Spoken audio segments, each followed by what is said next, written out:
출애굽기 3장의 말씀을 중심으로 거룩한 땅에 들어가 하나님 앞에 서려면 인간의 삶은 에덴 동산에서부터 시작됩니다. 에덴 동산의 특징이 무엇입니까? 그곳에는 하나님의 임재가 있습니다. 하나님의 영광이 그곳에 있고 아담은 하나님의 임재와 영광 가운데 살아갑니다. 지존하신 하나님의 은밀한 곳에 전능하신 하나님의 그늘 아래서 살아가는 삶이 에덴 동산의 삶입니다. 그러나 인간이 범죄한 후에 이 세상 어디에도 하나님이 한 장소에 임재해 계신 곳이 없었습니다. 하나님이 300년 동안 에녹과 함께 동행하시고 노아, 아브라함, 이삭, 야곱 믿음의 조상들과 함께 하시고 그들의 삶을 인도하셨지만은 어느 한 장소에 임재해 계신 적이 없었습니다. 그런데 하나님이 한 지역을 선택하시고 그 지역을 거룩하게 하십니다. 그곳이 어디였습니까? 오늘 본문의 말씀, 하나님의 임재가 호렙산에 임하는 것을 봅니다. 그곳을 가리켜서 하나님의 산이라고 이렇게 말했습니다. 하나님의 임재의 영광이, 하나님의 거룩함이 하나님의 산에 충만한 것을 보게 됩니다. 모세는 히브리 노예의 아들로 태어났습니다. 애굽 바로 공주의 아들로 하나님의 섭리 가운데 입양되어서 40년을 애굽 왕실에서 자랐습니다. 그리고 왕실에서 쫓겨나서 도망가서 살게 된 곳이 미디안 광야요, 미디안 제사장 이드로의 사위가 됩니다. 다시 40년 동안 양의 목자로 살아가는 것을 봅니다. 호렙산 근처에서 양을 치고 있을 때 희한한 광경을 보게 됩니다. 출애굽기 3장 2절 말씀에 여호와의 사자가 떨기나무 가운데로부터 나오는 불꽃 안에서 그에게 나타나시니라. 그가 보니 떨기나무에 불이 붙었으나 떨기나무가 사라지지 아니하는지라. 떨기나무가 맹렬히 불에 타오르게 되는데 나무가 불이 붙었으면 활활 타고 난 다음에는 재가 되고 숯이 되어야 되는데 나무는 여전히 그대로 있습니다. 모세가 그 희한한 광경을 더 가까이 가서 보려고 나갔더니 하나님의 말씀이 모세에게 들립니다. 모세야, 모세야. 오늘 하나님이 여러분의 이름을 부르는 소리가 들릴 수 있게 되기를 축원합니다. 하나님이 여러 가지로 말씀하셔도 사람들이 하나님의 음성을 잘 듣지 못해요. 성경을 통해서 말씀하셔도, 목회자의 설교를 통해서 말씀하셔도, 때로는 어떤 사고와 사건을 통해서 하나님은 말씀하시고 싶으신데, 때로는 몸이 아파 병들어 죽게 생겼을 때 그때도 하나님께서 그 가운데서 말씀하기를 원하시지만 오늘날 많은 사람들이 하나님의 음성을, 하나님의 말씀을 들으려고 하지 않습니다. 여러분 속에 갈증이 있습니까? 답답함이 있습니까? 힘들고 어렵습니까? 하나님의 음성 듣기를 사모하실 수 있게 되기를 축원합니다. 여러분 마음속에 하나님의 임재가 있는 곳, 하나님의 영광이 있는 곳, 하나님을 만나기를 그리워하고 사모하는 마음이 있어야 됩니다. 하나님께서 모세야, 모세야 부르십니다. 너의 백성들이 애굽에서 고통하며 괴로워서 울부짖는 그 소리를 내가 들었노라.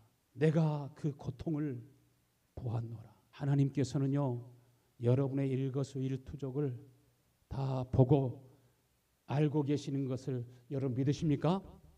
하나님이 말씀하십니다. 내가 내려가서 그들을 애굽인의 손에서 건져내고 그들을 구원하리라. 그들을 이 땅으로 인도하여 조상들에게 약속하셨던 땅, 바로 그 아름다운 땅, 광활한 땅, 젖과 꿀이 흐르는 땅, 바로 그 땅으로 내가 인도하여 살게 하리라. 여러분, 젖과 꿀이 흐르는 땅이 어디입니까? 아름다운 땅이 어디입니까? 여러분 어디에서 살기를 원하십니까? 하나님이 계시는 곳, 하나님의 임재가 있는 곳, 하나님이 함께 하시는 곳, 지존자의 은밀한 곳, 전능하신 하나님의 그늘이 바로 아름다운 땅이요, 젖과 꿀이 흐르는 땅이요, 거기에는 모든 것이 풍족하고 넉넉하고 정말 아름다운 땅이요, 여러분이 꿈에도 사모하는 땅이 바로 하나님이 계시는 그곳인 것을 믿으시기를 바랍니다. 하나님께서는 모세를 사용하십니다. 모세 가운데 임하십니다. 출애굽기 3장 10절 말씀에 이제 내가 너를 바로에게 보내리라. 너에게 내 백성 이스라엘 자손들을 애굽에서 인도하여 내게 하리라. 내가 너와 함께 말하고 너를 통해서 말하고 너를 통해서 내가 내 백성들을 인도하여 내리라. 지금 모세가 하나님의 은혜를 입고 있는 것을 보게 됩니다. 여러분 무조건 예수만 믿으면 하나님의 은혜가 아니라요, 하나님의 은혜는 하나님이 나의 심령에 임하시는 것입니다. 여러분을 하나님의 거룩한 성전 삼으시고 하나님의 거룩한 처소가 되어서 하나님의 영이 우리 가운데 임재하시고 하나님이 우리 속에서 말씀하시고 우리의 마음과 성품 가운데 하나님의 영광이, 하나님의 은혜가 샘물처럼 솟아나고 내가 말하는 것이 아니라 내 속에서 주님이 말씀하시고 주님이 인도하시고 주님이 역사하시면 그것이 구원의 삶이요, 그것이 은혜요, 그것이 복된 삶인 것을 믿으시길 바랍니다. 그 삶이 바로 젖과 꿀이 흐르는 땅에서 사는 삶이 되는 것입니다. 하나님은 이스라엘 백성들에게 모세를 보낸 것처럼, 모세와 함께 하신 것처럼, 모세의 말 가운데, 모세의 행동 가운데 하나님이 함께 하신 것처럼 말세의 육체 가운데 하나님의 성령을 부으셔서 모세를 사용하신 것처럼 여러분을 구원하시고 여러분을 사용하기 원하시는 것을 믿으십니까? 하나님께서는 모세를 통해서 이스라엘 백성들을 어디로 인도하셨습니까? 하나님의 인재가 있는 거룩한 산에 이르게 하시고 하나님의 인재가 있는 거룩한 땅으로 인도하시는 것을 보게 됩니다. 하나님께서 예수님을 이 세상에 보내셔서 예수님을 통해서 우리를 어디로 인도하기를 원하십니까? 영원히 하나님이 거하시는 하나님의 임재가 있는 새 하늘과 새 땅으로 인도하기를 원하십니다. 그리고 이 땅에 사는 동안에 여러분의 몸이 하나님의 거룩한 성전이 되어서 하나님의 성령이 여러분 안에, 하나님의 임재가 여러분 안에 있게 되기를 간절히 원하십니다. 이것이 구원이요, 이것이 생명이요, 이것이 복이요, 그것이 진짜 자유인 것을 믿으십니까? 하나님께서 고통 가운데 있는 이스라엘 백성에게로 모세를 보내십니다. 다 노예들입니다. 눌린 사람들입니다. 원통함과 원한과 분노가 그 마음속에 있지만 그 압제 아래에 있기 때문에 누구도 자신들을 자유하게 해줄 수가 없었습니다. 예수님께서도 이 세상에 오셔서 어떤 사람을 찾으셨습니까? 병든 사람, 빚진 사람, 고통 가운데 있는 사람, 눌린 사람, 귀신 들린 사람, 원통한 사람, 살 희망이 없는 사람, 하나님을 간절히 구하고 찾는 사람들에게 주님이 친히 찾아오시고 저희들을 한 사람 한 사람 구원하시는 것을 보게 됩니다. 하나님의 부르심을 받은 사람들, 그들에게 있어서 가장 중요한 것이 무엇이라고 생각하십니까? 여러분 오늘 하나님의 부르심을 받아 이 자리에 오신 것을 믿으십니까? 출애굽기 3장 5절에 하나님이 이르시되 이리로 가까이 오지 말아라. 내가 선 곳은 거룩한 땅이니 내 발에서 신을 벗어라. 모세의 후계자 여호수아가 이스라엘 백성들을 이끌고 가나안 땅으로 들어가게 됩니다. 여호와의 군대 대장이 여호수아에게 이르되 내 발에서 신을 벗으라. 내가 선 것은 거룩하니라. 여호수아가 그대로 행하니라. 내 발에서 신을 벗어라. 땅이 거룩한 것이 아니라, 산이 거룩한 것이 아니라 하나님이 거룩하시기 때문에 신을 벗으라고 말합니다. 하나님이 계신 곳이면 그 땅이 거룩해지는 걸 믿으시길 바랍니다. 하나님이 우리 가운데 임하시면 여러분이 거룩해집니다. 하나님이 우리 가정에 임하시면 여러분의 가정이 거룩한 땅이 되는 것입니다. 하나님의 영광이 우리 선한 목자 교회 가운데 임하시면 하나님께서 우리 선한 목자 교회를 사용하시는 줄로 믿습니다. 모세는 거룩한 땅이라고 부르는 곳에 처음 선 사람입니다. 하나님이 어떤 사람을 쓰십니까? 하나님의 쓰임을 받기 원하는 사람에게 가장 중요한 것이 무엇이라고 생각합니까? 첫 번째로 내가 선 곳은 거룩한 땅이니 내 발에서 신을 벗어라. 신발을 벗는 것이 중요합니다. 하나님께서요, 여러분 모두가 다 하나님의 임재 가운데 살도록, 하나님의 거룩하심 속에 살도록, 하나님의 그 사랑 안에 하나님의 빛 가운데 여러분 모두가 살기를 그토록 원하시고 원하신 것을 믿으시길 바랍니다.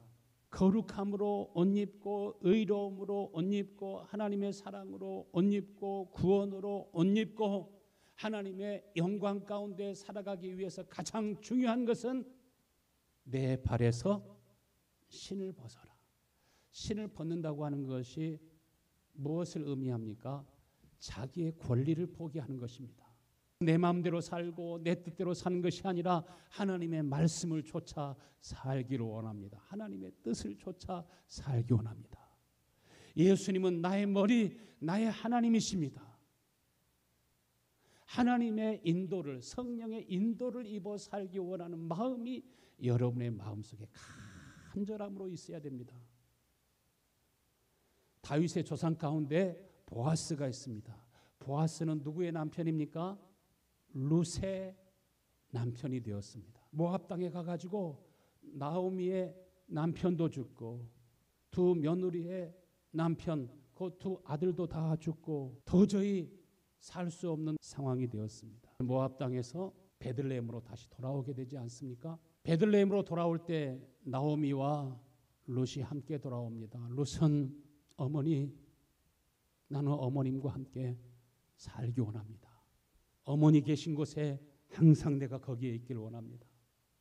어머니의 하나님은 나의 하나님이 되시고 어머니의 백성은 나의 백성이 될 것입니다. 내가 죽는 일 외에 어머니를 떠나면 하나님이 나에게 벌을 내리시고 또 벌을 내리시기를 원하나이다. 나는 죽어도 살아도 어머니와 함께 살고 나는 어머니를 결코 떠나지 않겠습니다. 이것이 진짜 믿음인 걸 믿으시길 바랍니다. 주님이 나를 이끄시면 어디든지 나는 그곳에 있기를 원합니다. 주님과 함께 살기 원합니다. 나는 주를 위해 살고 주를 위해 일하고 주를 위해서 고생하고 죽어도 주님과 함께 죽기를 원합니다. 그것이 믿음인 것입니다. 나오미에게 가까운 친척이 있었습니다. 자신이 기경했던 그 토지와 집을 다시 얻기 위해서는 희년이 될 때까지 기다리든지 아니면 친척 중에 한 사람이 토지 무르기를 해가지고 그 값을 다 지불을 하면 소유권을 다시 되찾을 수 있고 그 집에 살 수도 있고 농사도 할 수도 있습니다. 첫 번째 자격이 되는 친척이 토지 무르기를 해주면 대가를 지불해주면 고아나 과부가 스스로 살기가 어렵기 때문에 주권을 행사할 수 있도록 과부들의 가장이 되는 것입니다. 나의 아내로 삼을 수 있습니다. 그 대를 이어가는 것입니다. 그것이 토지 무르기의 핵심입니다. 그런데 첫 번째 권리가 있는 친척이 나는 그 밭을 그 땅을 사지 않겠다고, 나는 그 권한을 포기한다고, 그때 어떻게 했나요? 신발을 벗었습니다. 신발을 벗는 행위를 보고서 증인들이 그 다음 차례 보아스가 그 대가를 다 지불하고 나오미와 룻의 가장이 됩니다. 그리고 룻의 남편이 되는 것을 봅니다. 마태복음 1장 5절에 살모는 라합에게서 보아스를 낳고 보아스는 룻에게서 오벳을 낳고 오벳은 이새를 낳고 이새는 다윗 왕을 낳으니라. 예수님께서도 친히 육신으로 이 땅에 오셔서 토지 무르기를 하십니다. 첫째 아담이 그 후손들이 지은 모든 죄와 대가를 예수님이 친히 담당하시고 죄의 종이 되었던 저와 여러분의 가장이 되십니다. 머리가 되십니다. 모든 대가를 다 지불하시고 그 주권을 누가 가져요? 예수님이 가져요. 예수를 믿는다고 하는 것은 단순히 내가 나의 주 나의 하나님 되심을 믿습니다 하는 것이 아니라 실제로 내가 이제는 그의 주권 하에서 살아가게 되는 것이고 예수님이 나의 머리요 나의 가장이요 나의 하나님이시요 나의 주님 되심을 알고 주님이 어디로 인도하시든지 나는 주님과 함께 살기를 원합니다. 이것이 믿음의 고백인 것입니다. 예수님께서도 우리를 구원하시기 위해서는 인간이 되어야 하셨습니다.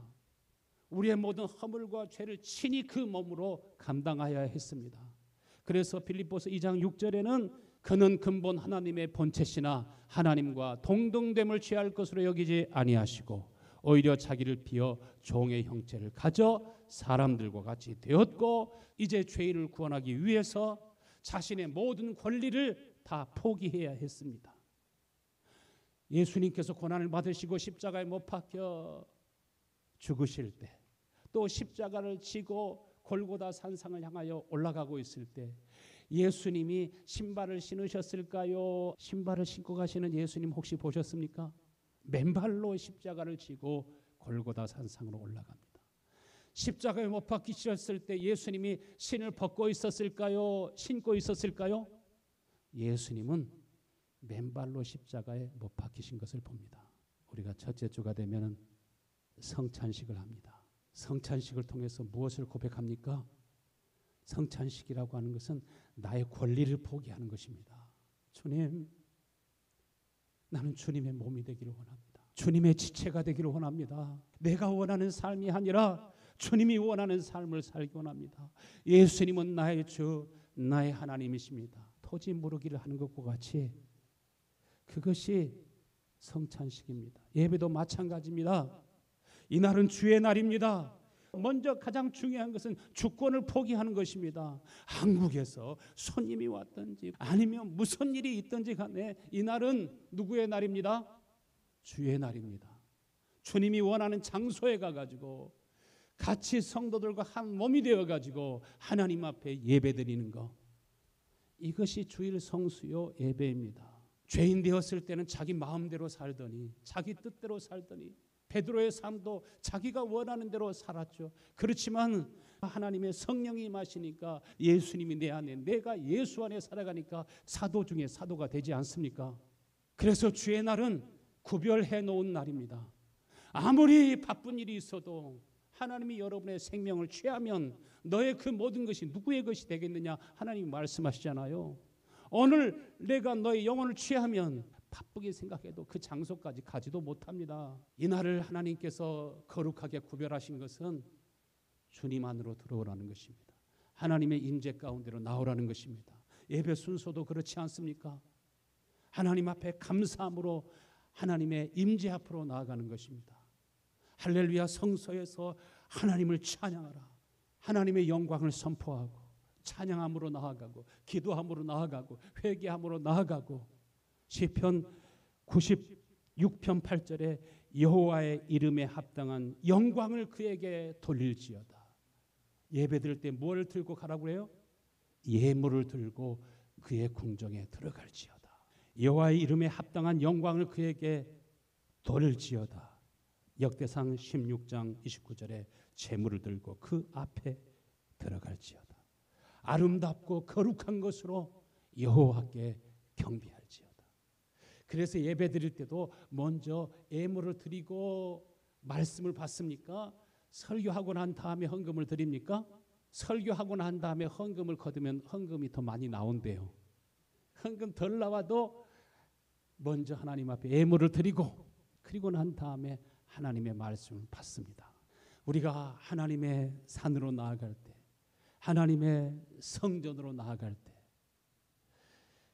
지존하신 하나님 앞으로 전능하신 하나님의 그늘로 나아갈 때 모든 제사장들은 자신을 거룩하고 깨끗하게 했습니다. 저는 어떤 일이 있어도 주일날 아침에는 꼭 샤워를 합니다. 깨끗한 와이셔츠를 입고 속옷도 어제 입었던 거 안 입습니다. 다 벗어 빨래통에다 집어 넣어버리고 수건도 그날은 제일 깨끗한 거 가지고 닦고 그렇게 예배 복장을 만듭니다. 누구 앞으로 나아가기 위해서? 하나님의 임재 가운데로 나아가기 위해서. 그래서 예배 순서도 그림 언어예요. 하나님 앞에 나아갈 때, 하나님의 영광 가운데 나아갈 때 우리는 어떻게 나아갈까? 먼저 하나님 앞에 찬송하면서 하나님의 음성 듣기를 원하고 하나님의 말씀을 받기를 원하는 그 진실과 마음이 있는 것과, 아유 벌써 주일이 되었는데, 아유 빨리 가야 되겠는데, 항상 교회 가서 보면은 5분 늦게 10분 늦게, 이게 아니라 종교적인 습관에 따라서 예배하는 것이 아니라 모세가 자신의 신발을 벗고 하나님의 영광 가운데 나아간 것처럼 여러분 자신의 주권됨을 포기하고 자기의 생각을 벗어버리고 하나님의 말씀을 힘입어서 하나님 앞에 나아가면서 간절히 기도하고 소원하는 것은 나는 주님과 하나가 되기를 원합니다. 예수님이 하나님의 말씀이 육신이 되고 하나님의 말씀이 진리로 내 속에, 내 마음에 있고 내 입술에 있어서 하나님의 진리가 내 속에 있는 사람은 하나님의 말씀을 따라 살아가는 것이 기쁨이 되고, 그 진리가 속에 있는 사람은 그 진리로부터 의를 사랑하는 마음, 거룩한 것을 사랑하는 마음, 하나님의 영광을 위해서 살고 싶은 마음, 하나님이 주시는 사명이 정말 귀한 것을 알고 그 뜻을 따라 살아가게 되는 줄로 믿습니다. 신명기 10장 13절 말씀, 내가 오늘날 내 행복을 위하여 너에게 명하는 여호와의 명령과 규례를 지킬 것이 아니냐. 하나님께서 오늘 이 말씀을 무엇을 위해 주십니까? 무엇을 위해 주시나요? 여러분의 행복을 위해서 주시는 것입니다. 행복이 어디에 있을까요? 주님 안에 있습니다. 하나님의 임재 안에 있습니다. 지존하신 하나님 앞에 있습니다. 입으로 아멘하고 은혜 받았다 할지라도 말씀이 진리로 우리 속에 임하지 않으면 그것이 행복이 되지 않습니다. 예수님이 친히 육신이 되어서 이 땅에 오셔서 하나님이 친히 말씀을 전하셔도 은혜를 받는 사람은 소수였습니다. 하나님의 음성을 듣는 사람은 소수였습니다. 어떤 사람은 주님이 친히 그를 구원하시기 위해서 말씀하시는데도 그 말씀이 올무가 되고 시험이 됩니다. 은혜에서 멀어집니다. 왜 그렇습니까? 그들의 마음이 완악해져서 그렇습니다. 이스라엘 백성들이 애굽 땅에서는 하나님의 권능을 체험했지만, 하나님의 심판을 친히 목도했지만, 홍해가 갈라지는 것도 보았지만, 하나님께서 만나와 메추라기를 내려주셔서 그들을 배불리 하시고 신발이 닳지 않도록, 옷이 헤어지지 않도록 하시는 것도 경험했지만, 그것은 하나님의 임재의 체험은 아니었습니다. 진짜 행복은 모세야, 내가 너와 함께하리라. 모세와 한 몸이 되셔서 하나님께서 인도하시니까 바로도 두려운 존재가 아니었습니다. 애굽의 군대도 두렵고 무서운 존재가 아니었습니다. 하나님이 함께 하시면 반드시 거기에 이김과 승리가 있는 것을 믿으시길 바랍니다. 두 번째, 우리가 언제 우리가 거룩해집니까? 진짜 구원과 생명은 주님과 하나가 되는 것을 말합니다. 주님과 하나가 될 때 거기에 거룩함이 있고, 주님과 하나가 될 때 거기에 의로움이 있고, 주님과 하나가 될 때 그것이 생명이고, 그것이 진짜 행복인 것을 믿으시길 바랍니다. 하나님께서 그들을 거룩한 땅으로 인도하여서 나는 그들의 하나님이 되고 그들은 내 백성이 되어서 그들은 내 지체가 되고 몸이 되어서 거기에서 젖과 꿀이 흐르는 땅, 바로 거기에서 하나님이 주시는 행복을 누리고 그들과 함께 하나님은 새하늘과 새 땅에서 영원히 살기를 원하십니다. 코리텐 부흥 여사가 있습니다. 유대인을 숨겨줬다고 하는 이유로 독일 강제 수용소에 수감됩니다. 많은 고난을 당했습니다. 제일 고통스러웠던 것은 독방에서 40일 동안 지낼 때 악명 높은 살인자들도 독방에 혼자 있으면 죽을 것 같은 고통과 외로움이 온다고 하지 않습니까? 독방에 40일을 지내고 있었을 때 정말 미치는 줄 알았습니다. 죽을 것 같습니다. 혀를 깨물고 자살이라도 하고 싶습니다. 그 독방에 있을 때 무엇을 경험했을까요? 하나님의 임재를 체험했습니다. 광야에서 모세가 하나님을 만난 것처럼 그 독방에서 하나님의 영광을 보게 되었습니다. 너무 힘들어서 너무 고통스러워서 하나님 앞에 기도하기 시작했습니다. 처음에는 죽을 것 같아서 하나님 앞에 입을 열어가지고 하나님, 내가 견딜 수가 없습니다. 죽을 것 같습니다. 제발 나를 좀 데려가 주세요. 내가 어떤 성도님을 태워가지고 운전하고 가는데 주님, 나 좀 데려가 주세요. 참 힘드신 것 같았어요. 요즘엔 그 말이 들어갔어요. 믿음도 소망도 완전히 다 바닥이 났습니다. 살 희망이 없습니다. 하나님, 내가 유대인들을 숨겨준 것은 잘한 거 아닙니까? 나쁜 짓 한 것도 아닌데 내가 왜 이런 고난을 당해야 됩니까? 내가 왜 감옥에 갇혀야 됩니까? 왜 내가 이렇게 독방에서 수치와 모욕을 당해야 됩니까? 왜 내가 군인들에게 겁탈을 당하고 유린을 당하고 짓밟혀야 됩니까? 원망을 하면서 기도하고 있는데 그 감방 안에 작은 빛이 비치더니 작은 구멍 안으로 개미가 왔다 갔다 하는 게 보였어요. 바퀴벌레가 왔다 갔다 하는 것을 보았어요. 하나님이 말씀하셔요. 너는 무엇을 보고 있느냐? 예, 작은 구멍으로 개미가 왔다 갔다 하고 바퀴벌레가 왔다 갔다 하는 것이 보입니다. 독방에서도 개미들은 그 감옥을 넘나들면서 자유로운 생활을 하는데 너는 왜 자유가 없느냐? 내가 너의 피난처다. 내가 너의 생명이고 구원이다. 그러면서 하나님이 가르쳐 주신 전화번호가 있어요. 답답하면 네가 나한테 전화해라. 그게 몇 번일까요? 333번. 에레미야서 33장 3절 말씀. 그게 무슨 말씀이에요? 너는 내게 부르짖어라. 내가 너에게 응답하겠고 내가 알지 못하는 크고 비밀한 일을 내게 보이리라. 너는 내게 부르짖어라. 너는 나에게 기도하지도 않고 부르짖지도 않고 간구하지도 않지 않느냐? 예수님께서 예루살렘을 떠나지 말고 아버지의 약속하신 것을 기다려라 말씀하는데도 많은 사람들이 들었어요.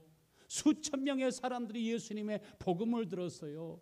오병이어의 기적을 행할 때는 수만 명의 사람들이 그것을 다 먹었습니다. 그럼에도 불구하고 진짜 예수님께서 고난을 당하시고 십자가에 못 박혀 죽으신 것은 우리를 거룩한 땅으로, 우리를 하나님의 임재의 영광 가운데로 들어가서 우리가 거룩한 몸이 되고 거룩한 처소가 되기 위해서 하신 것이지만은 결정적인 순간에는 다 떠나가고 결정적인 순간에는 120명만 있었습니다. 오늘날에도 예배하는 자리는 많은 사람들이 찾지만 기도하고 간구하고 부르짖는 자리는 거의 찾지 않습니다. 너는 내게 부르짖어라. 이스라엘 백성들이 언제부터 기도하기 시작했나요? 육신이 고통스러우니까 도저히 자신의 힘으로는 살 힘이 없고 완전히 희망도 소망도 기쁨도 사라져버리고 완전히 밑바닥에 있을 때 그때 사람들은 부르짖기 시작하지 않습니까? 그래서 하나님께서 내가 그 부르짖음을 그 고통 가운데 울부짖는 소리를 내가 들었노라, 내가 보았노라 말씀하시고 그리고 내가 너를 보내노라고 말씀하시지 않습니까? 예수님께서 베드로에게 마태복음 16장 19절에 내가 천국 열쇠를 너에게 주노니. 천국 열쇠가 무엇입니까? 오늘 마스터키를 다 받아가지고 가세요. 무엇이든지 다 열리는 마스터키, 천국 열쇠가 있는 걸 믿으십니까? 내가 너에게 천국 열쇠를 주리니 내가 땅에서 무엇이든지 매면 하늘에서도 매일 것이요 내가 땅에서 무엇이든지 풀면 하늘에서도 풀리리라. 이 천국 열쇠가 없으면요 절대로 하나님의 임재 가운데 들어갈 수가 없어요. 천국으로 들어갈 수가 없어요. 천국 열쇠가 무엇입니까? 로마서 1장 16절에 내가 복음을 부끄러워하지 아니하노니 이 복음은 모든 믿는 자에게 구원을 주시는 하나님의 능력이 됨이라. 무엇이 복음입니까? 예수님 자신이 복음입니다. 복음이 우리 속에 있으면 광야에서도 바로 앞에서도 바로의 군대 앞에서도 홍해 앞에서도 먹을 것이 없을 때도 입을 것이 없을 때도 미디안과 같은 그런 모래알같이 많은 적군이 몰려와도 왼편에서 1000명이 오른편에서 10,000명이 넘어지는 그런 전염병이 있어도 죽음 앞에서도 담대하고 예수님께서 내가 세상을 이기었노라 하신 것처럼 사망과 너의 이기는 것이 어디느냐, 사망과 너의 쏘는 것이 어디느냐, 이김과 승리가 여러분에게 있게 되는 것을 믿으시길 바랍니다. 예수님은 누구와 함께 하십니까? 마지막으로 예수님은 복음이 되셔서 우리와 함께 계시고 우리 안에서 사시고 또 우리의 머리가 되시고 우리의 삶을 이끌어 주시길 원하십니다. 로마서 1장 17절에 복음에는 하나님의 의가 나타난다고 했어요. 하나님의 거룩하심이 나타난다고 했어요. 하나님의 능력이 나타난다고 했어요. 무조건 예수를 믿으면 그것이 복음이 아니라 마치 예수님에게 하나님의 성령이 임하시고 지극히 높으신 능력이 그를 이끌어 가신 것처럼 오늘도 하나님의 성령이 여러분에게 임하시고 지극히 높으신 능력이 여러분의 삶을 이끌어 주시길 원하시는 것을 믿으십니까? 복음에는 하나님의 의가 나타나서 하나님의 영광이 그곳에 나타나는 것입니다. 그것이 무엇입니까? 믿음입니다. 그래서 의인은 믿음으로 말미암아 살리라 한것 같으니라. 복음에는 반드시 주님이 나타납니다. 의인은 무엇으로 살아요? 복음으로 살아요. 이 천국 열쇠는 누구에게 주십니까? 예수님이 열쇠로 생명으로 우리 가운데 임재하시는 것입니다. 40일 동안 독방에 넣어놓으면 사람들이 미쳐버리는데 코리텐붐 여사가 얼굴이 갑자기 밝아졌어요. 간수들이 보니까 독방 안에 있는데 자유함이 있습니다. 독방 안에 있는데 평안이 있습니다. 개미들이 작은 굴을 통해서 독방을 넘나들듯이 그에게는 자유함이 있었습니다. 여러분이 자유함을 사모하실 수 있게 되기를 축원합니다. 떨기나무에 불이 붙었으나 그 불이 꺼지지도 아니하고 계속 타고 있었던 것처럼 꺼지지 아니하는 하나님의 성령의 불길이 여러분 속에 타오를 수 있게 되기를 축원합니다. 바쁜 일이 있어도 정말 주님과 1대1로 대면하는 시간, 기도하는 시간, 너는 내게 부르짖어라. 부르짖으면서 하나님 앞에 영혼의 간절함을 가지고 목마름을 가지고 기도하니까 하나님의 성령이 임하시고 그러므로 그 후로부터 예수님이 가난한 사람, 병든 사람, 고통 가운데 있는 사람과 죄인들을 찾아다니면서 복음을 전한 것처럼 그때로부터 시작해서 복음을 전하기 시작하고 복음을 전할 때 사람들이 회개하고 주께로 돌아오게 되고 강제 수용소에서 가장 악독했던 사람을 그 집회 현장에서 만나게 되지 않습니까? 무시무시하게 괴롭히고 고통스럽게 했던 원수, 욕을 보이고 채찍질하고 조롱했던 그 원수, 많은 사람들을 세워놓고 강간했던 그 원수가 와서 화해를 청할 때 그 손을 잡아주고 그를 용서하고 그를 불쌍히 여길 수 있는 그 마음, 그것이 누구의 마음입니까? 예수 그리스도의 마음이요. 예수님께서 우리와 같은 원수를 불쌍히 여기신 것처럼 주의 성령이 임하시면 우리 마음속에서 불쌍히 여기는 마음, 용서하는 마음, 긍휼히 여기는 예수 그리스도의 마음과 성품이 우리에게서 나타나기 시작할 때로부터 여러분의 마음에 자유함이 생기고 여러분의 그 자유함을 통해서 선한 그 영향력이 여러분 가족과 주변의 삶에 미치게 되는 줄로 믿습니다. 이렇게 하나님의 성령이 임하시면 하나님의 임재가 있을 때 우리의 마음이 달라지고 생각이 달라집니다. 모세가 주님과 하나가 되니까 이스라엘 백성들을 능히 구원해서 하나님의 거룩한 땅으로 인도하신 것처럼 여호수아가 주님과 하나가 되니까 이스라엘 백성들을 모세를 이어서 인도해서 하나님이 약속하신 그 땅으로 인도한 것처럼 베드로가 성령과 진리가 충만하여 주님과 하나가 되니까 이스라엘의 목자가 된 것처럼 바울이 주님과 하나가 되어서 주님이 내 안에 내가 주님 안에 있으니까 그는 이방의 사도가 되어서 우리와 같은 이방인들에게 복음을 전하여 하나님 아버지 앞으로 인도한 것처럼 코리텐붐 여사가 주님과 하나가 되니까 가는 곳곳마다 사람들이 회개하고 주께로 돌아오는 역사가 일어나게 되고 주님이 피로 값주고 사신 그 백성들을 구원할 뿐만 아니라 그 원수까지도 용서하고 구원한 것처럼 이 은혜가 이 자유함이